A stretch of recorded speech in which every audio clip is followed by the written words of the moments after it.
உண்மையற்ற கடைக்காரர் தன்னுடைய பொருட்களை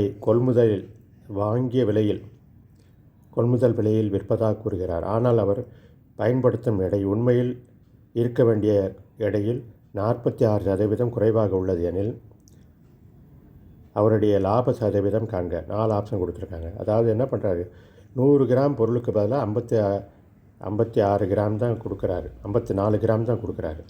அதாவது 54 கிராம் கொடுத்துட்டு 100 கிராமுக்குள்ள மதிப்பை வாங்குறாரு. 54 ரூபாய்க்கு பதிலாக 100 ரூபாயை விற்கிறாருன்னு அர்த்தம். அப்போ என்ன பண்ணுறதுன்னா சதவீதம் போட்டோம்னா 27 ரூபாய் உள்ளது 50க்கு விற்கிறாரு. இப்போ 27 ரூபாய்க்கு 23 ரூபாய்க்கு லாபம் சம்பாதிக்கிறாரு. அப்போ 100க்கு எவ்வளோன்னு பார்த்தோன்னா 85/5/27% வருது லாப சதவீதம். இதான் விடை, ஆப்ஷன் டி. இந்த வீடியோ உங்களுக்கு பிடிச்சிருந்ததுன்னா உங்கள் நண்பர்களுக்கு ஷேர் பண்ணுங்கள். நன்றி, வணக்கம்.